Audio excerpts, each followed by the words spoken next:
Lecture में, कोई doubt नहीं है।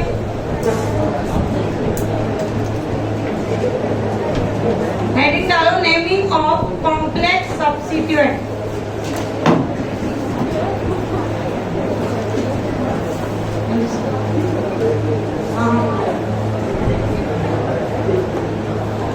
Naming of complex substituent. Complex substituent क्या होते हैं समझो। अगर कोई भी सब्स्टिट्यूएंट में, अभी तक सब्स्टिट्यूएंट कैसे आए थे, या तो मिथाइल था या इथाइल था। कॉम्प्लेक्स सब्स्टिट्यूएंट क्या होता है बेटा, if branching is present,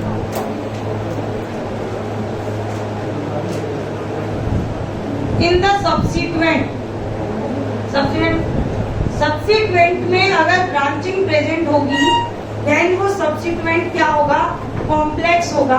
for example, मैंने ये इमेजिन कर लिया कि ये मेरी मेन चेन है हाइपोथेटिकल, और इस हाइपोथेटिकल मेन चेन से कोई एक ग्रुप लगा हुआ है कुछ इस टाइप का। तो यहाँ पे क्या आपके सब्स्टिट्यूएंट में ब्रांचिंग हो गई? ऐसा भी हो सकता है कि ये हाइपोथेटिकल चेन और इसमें कुछ इस टाइप की स्ट्रक्चर मिल जाए हमें। तो यहाँ पे भी क्या होगी, ब्रांचिंग होगी। जब भी ब्रांचिंग प्रेजेंट होती है सब्स्टिट्यूएंट में, तो ध्यान रखना हमें क्या करना होता है, वो सब्स्टिट्यूएंट की भी लॉन्गेस्ट चेन बनानी होती है। क्या करना होता है, सब्स्टिट्यूएंट की भी लॉन्गेस्ट चेन बनाएंगे। और उस लॉन्गेस्ट चेन बनाने के लिए रूल होता है कि जो कार्बन पेरेंट चेन से कनेक्टेड है, उस कार्बन को इंक्लूड करके लॉन्गेस्ट चेन बनानी होती है। जो कार्बन पेरेंट चेन से कनेक्टेड होगा, उसको इंक्लूड करके क्या बनानी होगी, लॉन्गेस्ट चेन। आप ये सोच रहे होंगे कि अगर इसको भी ले लिया जाए तो 3 कार्बन हो जाएंगे, बट अब मैंने तो क्या लिया, 2 ही कार्बन। क्यों? क्योंकि सेकंड कंडीशन सुनो कि जो ये कार्बन पेरेंट चेन से कनेक्टेड होगा सब्स्टिट्यूएंट का, वो कार्बन फर्स्ट कार्बन होना चाहिए।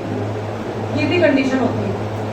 जब सब्स्टिट्यूएंट कॉम्प्लेक्स आए तो हमें क्या करना होगा, सब्स्टिट्यूएंट में लॉन्गेस्ट चेन बनानी है, और जो वाला कार्बन पेरेंट चेन से डायरेक्टली कनेक्टेड है, वो कार्बन फर्स्ट नंबर कार्बन होना चाहिए। तो इसको फर्स्ट नंबर लेने के लिए हम मिनिमम इतने ही कार्बन ऐड कर सकते हैं, क्योंकि अगर मैंने ये सारे कार्बन ऐड कर दिए तो मुझे नंबरिंग किसी एक डायरेक्शन से स्टार्ट करनी पड़ेगी। तो सेकंड नंबर किसको मिलेगा, सेंटर वाले कार्बन को, जो कि हो नहीं सकता, क्योंकि जो सब्स्टिट्यूएंट का कार्बन जो मेन चेन से कनेक्टेड है, वो कार्बन हमेशा क्या होगा, नंबर 1। मतलब कितनी भी बड़ी कैसे भी चेन आ जाए, इस तरह से मान लो कोई सब्स्टिट्यूएंट बन गया, कोई चेन थी बहुत बड़ी सी, उसका इतना बड़ा सा सब्स्टिट्यूएंट था, आप लॉन्गेस्ट चेन यही बनाओगे इसकी। और जब नंबरिंग करोगे तो नंबरिंग हमेशा कहाँ से नंबरिंग स्टार्ट होगी, उस कार्बन से स्टार्ट होगी जो डायरेक्टली किससे कनेक्टेड है, पेरेंट चेन से कनेक्टेड है। बात समझ आई यहाँ तक? अब जब हमें इसकी नेमिंग समझ में आ गई, इसकी हमने चेन बना ली और नंबरिंग भी कर ली हमें, तो हमें इसकी नेमिंग भी सीखनी पड़ेगी। अब ये जो मिथाइल ग्रुप है, ये सब्स्टिट्यूएंट का भी सब्स्टिट्यूएंट हो गया क्या? सही बोल रही हूँ? ये तो ऑलरेडी सब्स्टिट्यूएंट था, ये सब्स्टिट्यूएंट भी मैंने चेन बना दी, तो ये जो मिथाइल है, ये सब्स्टिट्यूएंट का सब्स्टिट्यूएंट है, और सब्स्टिट्यूएंट को तो पहले लिखना होता है। तो ये भूल जाओ तुम कि ये मेन चेन थी, तो ये मेन चेन सब्स्टिट्यूएंट की, ये उसका क्या है, सब्स्टिट्यूएंट।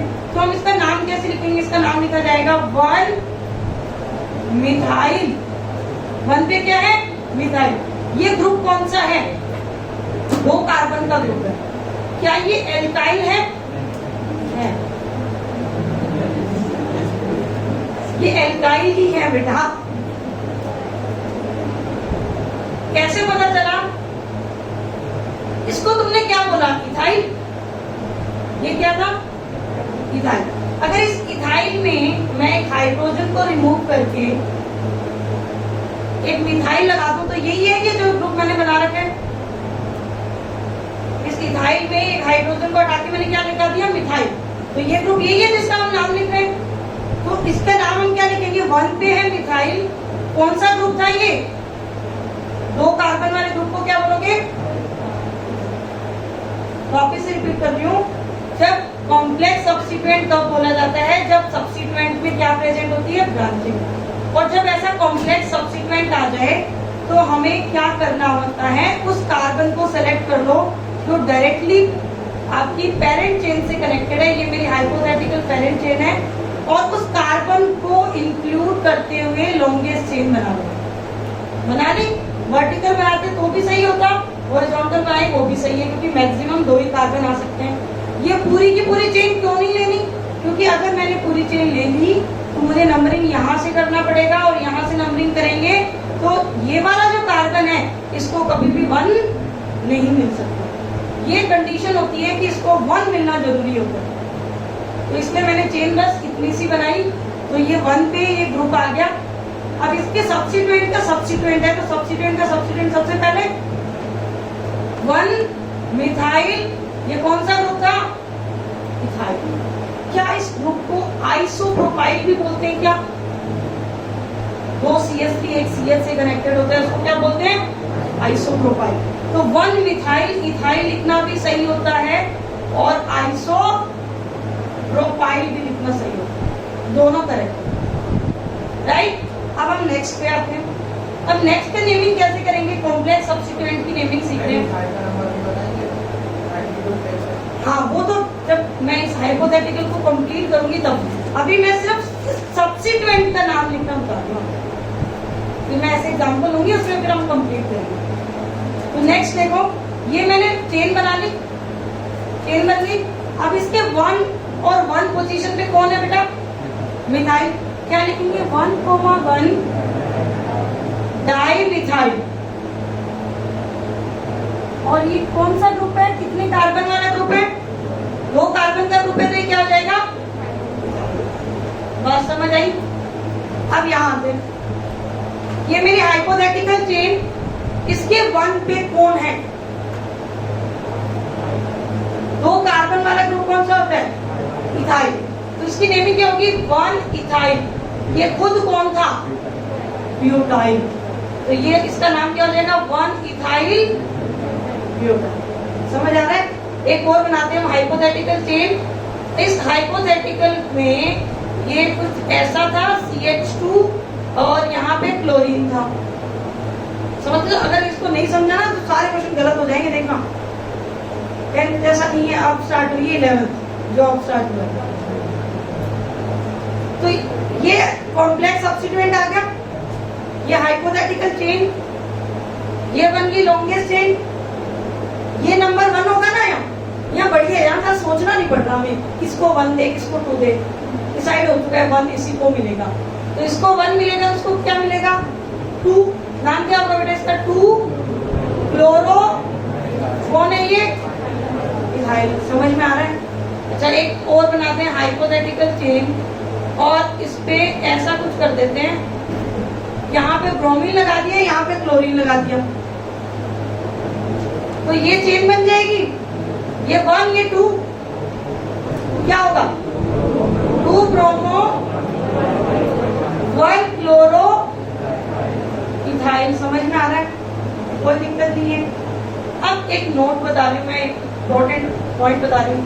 क्या मैंने जब आपको नेमिंग जो रूल बताए थे उसमें ये बताया था आपको कि di, tri and tetra are not considered in the alphabetical order.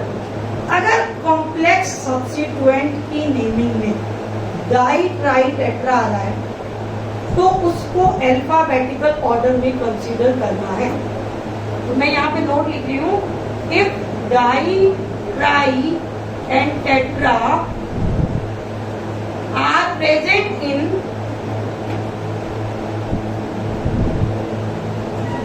the name of complex substituent, आवाज नहीं, then considered in alphabetical order।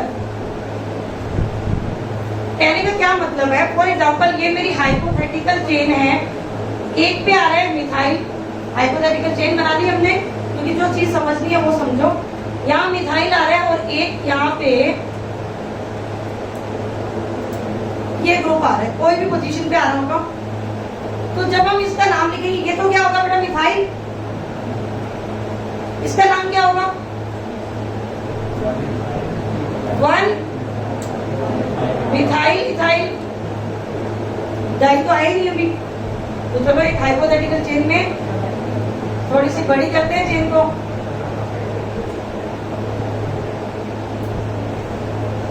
एक और सब्स्टिट्यूएंट बना दिया, सुन लो, समझ में नहीं आएगा, बाद में गलतियां करोगे। 1,1 डाई मिथाइल इथाइल। अब अगर इन तीनों सब्स्टिट्यूएंट को मुझे अल्फाबेटिकल ऑर्डर में अरेंज करना हो, तो जो फर्स्ट लेटर चेक किया जाएगा इसका M, इसका भी M, इसका क्या चेक किया जाएगा, क्योंकि ये ऑलरेडी कॉम्प्लेक्स सब्स्टिट्यूएंट है तो इसका डाई टर्म भी अल्फाबेटिकल ऑर्डर में कंसीडर होगा। क्यों होगा ये भी सुनो, क्योंकि ये उस सब्स्टिट्यूएंट का कंप्लीट नेम है, ये खुद रिपीट नहीं हुआ है, ये सब्स्टिट्यूएंट का कंप्लीट नेम है, इसलिए हम इसको ऑर्डर में कंसीडर करेंगे। मतलब ये जिस भी पोजीशन पे होगा और जब हमें इसका नेम लिखना होगा तो सबसे पहले हम क्या लिखेंगे, 1,1 डाई मिथाइल इथाइल, मतलब ये जो भी पोजीशन पे होगा उसका नाम लिखेंगे। इन दोनों में पहले कौन आएगा,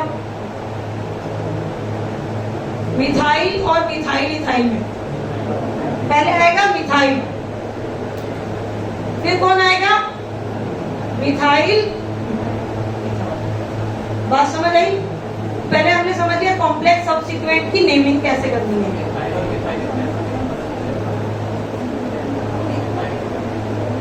पहले मिथाइल आएगा, ये इसका पूरा नाम है बेटा, मिथाइल इथाइल, डिक्शनरी ऐसे बनती है।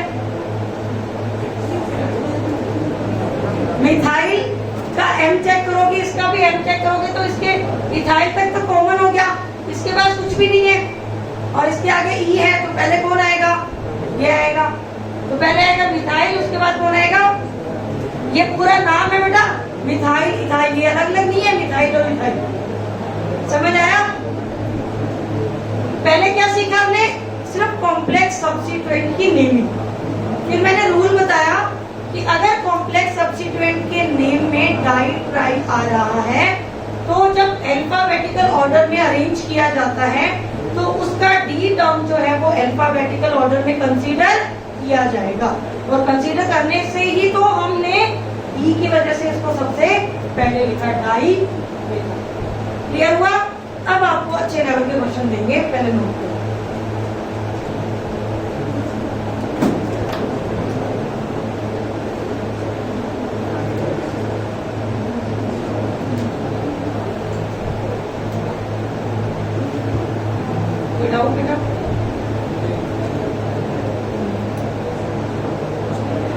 हाँ, मान लो ये इमेजिन कर लो, ये 4th पे है, ये 7th पे है, ये 8th पे है, तो उसके आगे पोजीशन लगा देंगे, 8th ये और 4 पे ये और 7th पे ये। इमेजिन किया मैं तो हाइपोथेटिकल चीज।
क्लियर हो बेटा?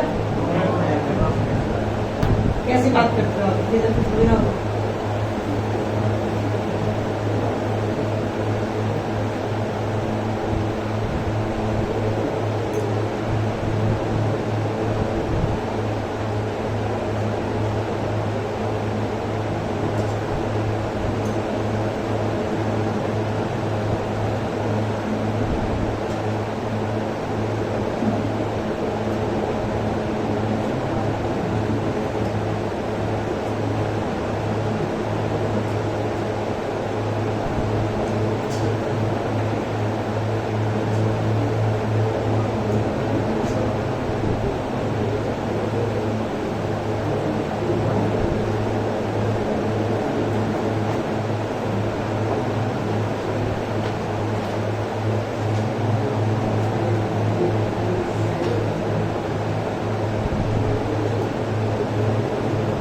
अब मैं एग्जांपल दे रही हूँ उसको। बस अरे बस इतना ही तो है, बस एक ही तो घटाया, मुझे तो इतना सा स्पेस चाहिए एग्जांपल देने के लिए। इतना घबरा जाते हो तुम लोग। कैसे मैं मानती थी।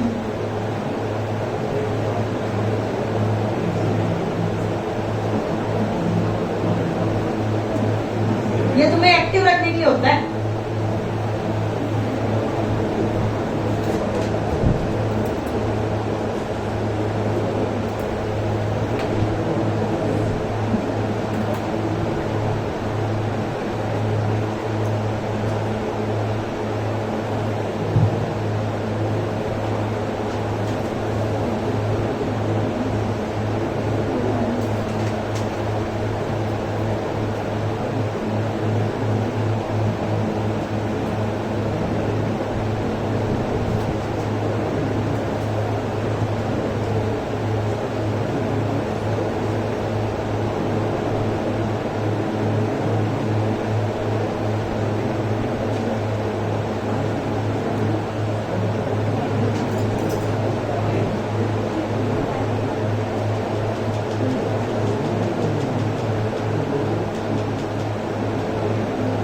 ये हाइपोथेटिकल चेन है बेटा, ये मैंने इमेजिन किया है। ये 4, 7 एंड 8 पे पता नहीं है कितने कार्बन की चेन है, 10, 11, 12 पता नहीं।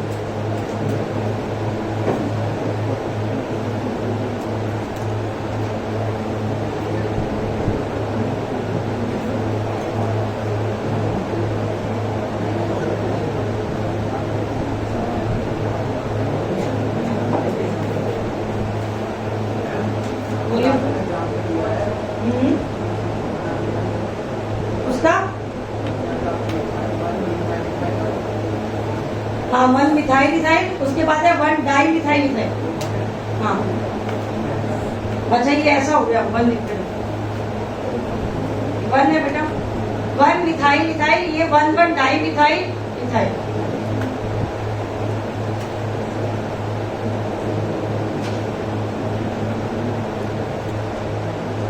मैं एग्जांपल दे रही हूँ, उनको सॉल्व करो।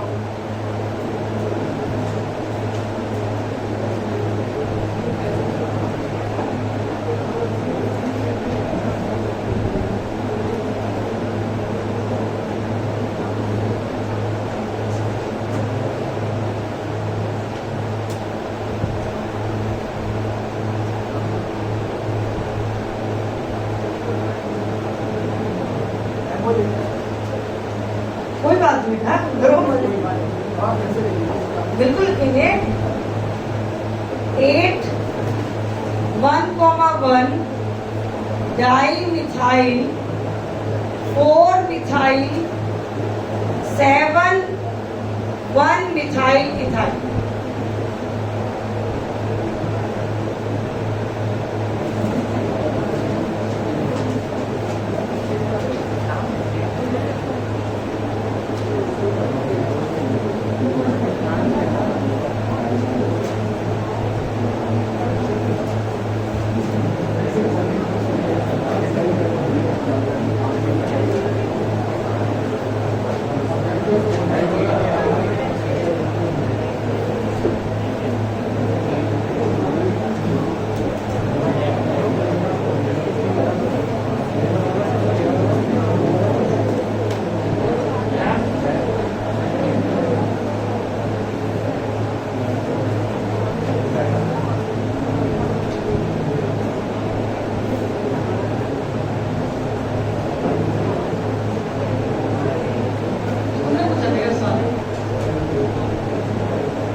इतने से नहीं, अभी मैं 100 क्वेश्चन कराऊंगी IMPS नो।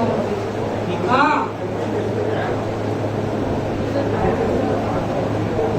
500 ग्राम है, 500 कर लेना, तो कितनी थोड़ी है, 100 तो बहुत है। इसमें 2 कार्बन है ना, 2 कार्बन वाले ग्रुप बन जाएंगे।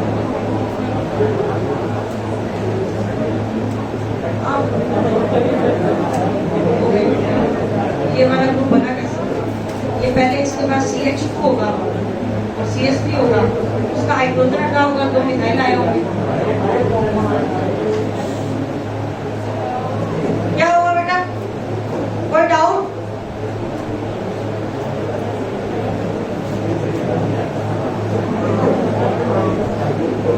बेटा तो ये तो बताया हुआ है, आप सोचो, आप ये मैं यही तो डिस्कशन करूंगी, अभी एक एक को थोड़ी ना बता दूंगी ये।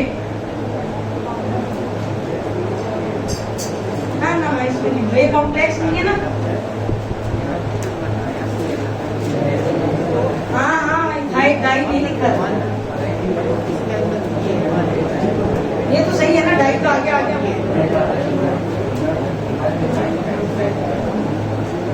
मैंने क्यों नहीं लिखा?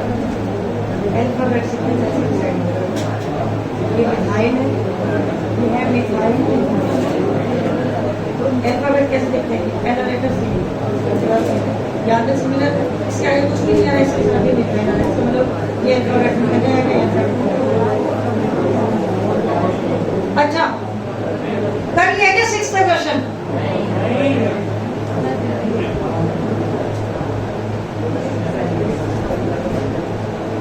ब्रैकेट कब लगेगा? जब कॉम्प्लेक्स सब्स्टिट्यूएंट नहीं भी लगा दिया तो भी कोई नहीं है इसमें। इसको लिखा है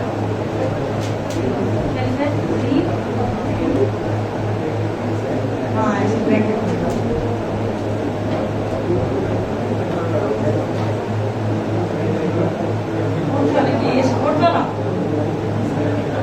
ये तो फिर मैं यहाँ डिस्कस करूंगी ना बेटा, एक एक को ऐसे थोड़ी ना बताया जाएगा।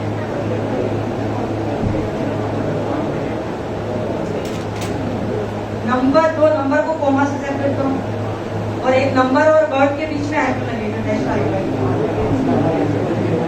अच्छा हाँ, अगर कॉम्प्लेक्स सब्स्टिट्यूएंट हो तो उसको पूरे को ब्रैकेट में क्लोज कर दो, नहीं तो कंफ्यूज हो जाओगे। हाँ नहीं तो कंफ्यूज हो जाओगे। ना उसके कुछ नहीं लगा।